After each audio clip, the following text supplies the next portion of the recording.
welcome back to City Topics and our third installment of Orlando City history, talking about our time in USL. This is Ian. I'm here with Paul. Paul, how's it going? I'm doing excellent. All right, yeah. So this time, in our third installment, we're going to talk about our third season in the USL. That's our 2013 season, and this was the year of Dom Dwyer and Dom Dwyer drama. Of course, huge name. You'll hear it going on many conversations going into the future when we play Kansas City, or even anytime Kansas City plays, they talk about his time here with Orlando. Yeah. But let's start with the preseason. Well, I guess we'll talk about a little bit about Dom Dwyer and that Kansas City relationship, because we acquired these players early, before, in the middle of our preseason. Yeah. So we built a relationship with Sporting Kansas City, and through that relationship, through the USL MLS tie, they give us players on loan, and Dom Dwyer was one of those players. Yeah, it's kind of a way to just get some of their players out and get them playing time. Very popular process for soccer, but it was nice to build a relationship with them and to bring some guys in and help us and also help them. Yeah, and so along with Dom Dwyer came Christian Duke and Sean Kempin, and those guys came from Kansas City to get some playing time with Orlando. Right. So we get into our preseason there, and just a little difference in this preseason compared to our previous one is we start to bring in some international teams to do some friendlies against. Now, we had some previous international friendlies with some English teams in the middle of the season, but this is the first kind of preseason international friendlies that we played, and so they were against AS Roma and Fluminense from Brazil. Mm-hmm. And unfortunately, both of those preseason friendlies were a loss. But not, that's kind of to be expected at where those players are in their season, in their club, and where we were, and also the difference in caliber of players and teams. Yeah, definitely a different level of skill. I mean, the loss to AS Roma was a 5-0 loss, but that was before we even had, I think, a full starting 11 signed to our team. We were still trying to put together a team at that point. Right. So outside of those two losses, we did play a couple MLS teams. Again, Philly, we played them. Do you remember the result? I'm not sure, but I know it was a win. It wasn't a win. It was a tie. Yeah. It continues the never losing to Philly trend that we have. Right. A tie, 1-1, and then we ended up losing to Toronto and Columbus Crew at the Disney Pro Soccer Classic. Also, what happened that year was the start and the official start of the I-4 Derby, which is our little rivalry with the Tampa Bay Rowdies. Yeah, it's an interesting rivalry because they have had a long history there in Tampa. Very, very devoted fan base. Maybe not the largest fan base, but very devoted fans.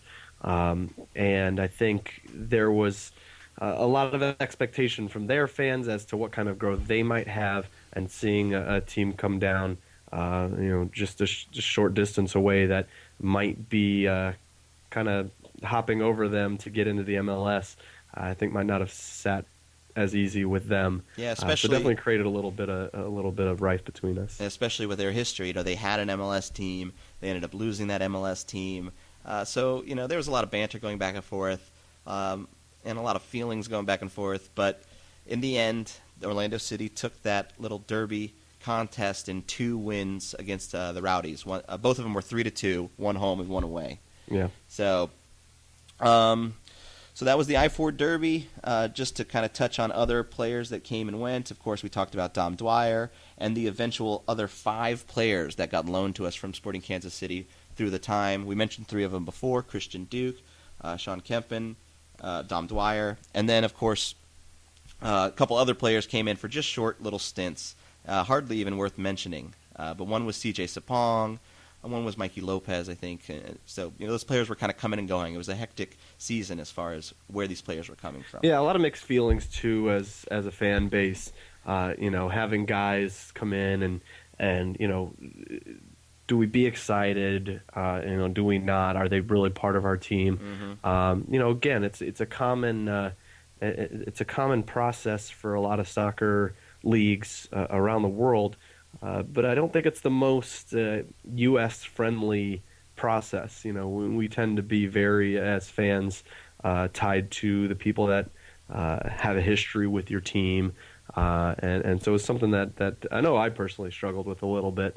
whether they're really part of our team and how that all affects, and later on getting rid of or losing Dom Dwyer, and our history and what the future is going to be with him kind of ties into that a little bit. Yeah, especially the way that this little system was set up. The ability to recall your players at any time. I think that's pretty foreign, even though loaning out is a common practice. Right. The ability to recall your players at any time, that's kind of fishy.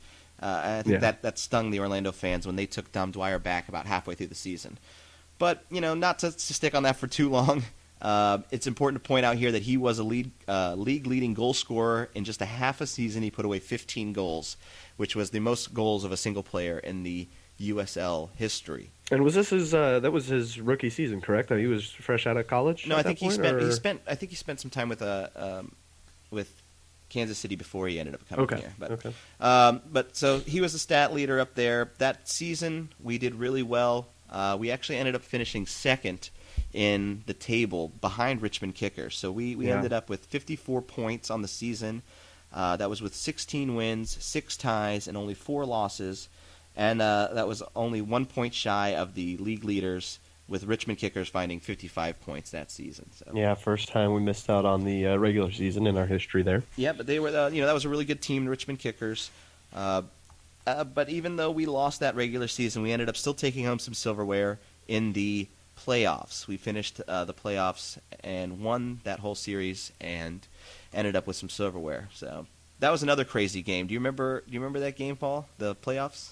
No, not entirely. Yeah, I don't know if I was at that game. I don't know if you were, actually. I think you were out of town. That was a really big game. That was when we played Charlotte, and they gave us back Dom Dwyer for 1 game at the end of the season, which was, it was nice. He'd played a lot of time here. He deserved to be a part of that championship season. But it was weird. He came back in, and in that final game, he scored 4 goals. Yeah. And we ended up winning 7-4. It was a crazy back-and-forth game, just absolutely insane.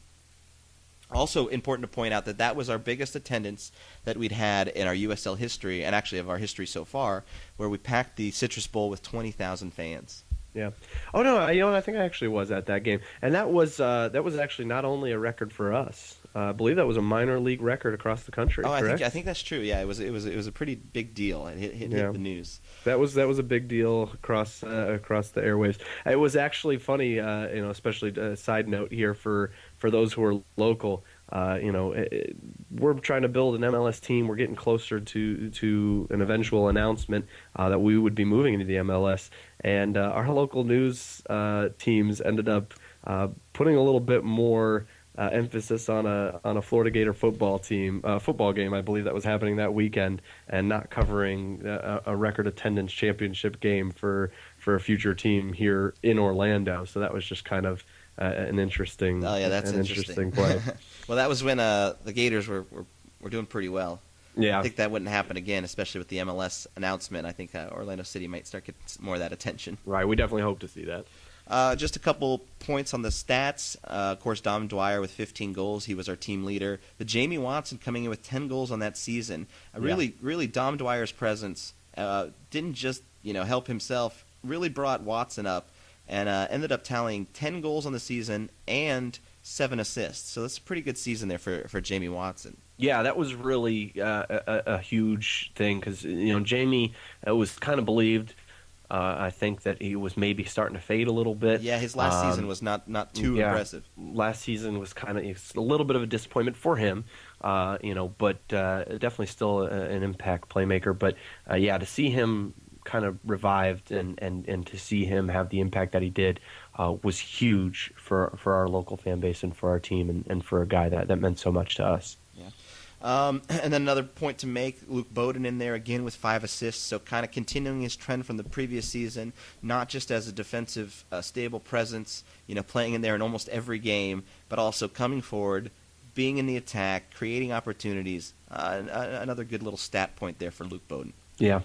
That season was amazing. Again, preseason started out well. Regular season, 2nd place. Playoffs, we won the championship. We'll get back here now to the U.S. Open Cup, another important part of our history. This year was our best, our best representation in the U.S. Open Cup. We made it all the way to the quarterfinals, and it was a pretty big deal. A lot of emotions going into a lot of these games. So we started out with a little win over the Ocala Stampede, a local minor league team. Then we ended up beating the Colorado Rapids 3-1. And I think that was big because, even though these MLS teams come into the U.S. Open Cup and they may not play all their starters, they want to win. That's for silverware. And so having that 3-1 win against the Colorado Rapids was pretty good. Yeah, I think that was one where we did kind of, we kind of caught them on their heels, and I don't think that they had expected us to come out as well as we did, and I think we were able to surprise them a little bit. But the next few games were a little bit more, a little bit closer and a little bit more of a fight for us. Yeah, the further you get along in that tournament, the more attention the MLS teams put into it. So important to point out that was still with Dom Dwyer, our leading goal scorer, in that 3-1 win. He put away 2 goals that game. But the next game of that competition was against his club, the club that owned him, Sporting Kansas City. And if you remember, we weren't allowed to play Dom Dwyer against them. Right. This is where that players on loan, being able to call somebody back when you want to, and them having the ability to say that, hey, we loaned you these guys, so we have the right to tell you that they're not going to play against us. And that was a huge, huge deal for the fans here in Orlando. Yeah, I don't think that was very well understood by our Right. fan base. Yeah, I think that's common practice in other leagues. But it was if anything, it sparked a little bit more passion in us to want to go to Kansas City, play at their home without Dom Dwyer, and say, look, we can still do something even without that guy. Right. And we sure enough did. We ended up beating Kansas City 1-0 in a brutal, knockout, punch-out fight. That was an intense game. It was a very intense game. There were a couple, if you want to call them brawls. They weren't your full-out brawls, but that was definitely a very heated game. Both sides getting really into it. Yeah, I think it's important to point out here, that we scored in the second minute of that game. Long Tan put away a goal, and we had to hold on to that lead for over 90 minutes. And if you remember, that whistle never seemed to blow. It just kept going on into added time.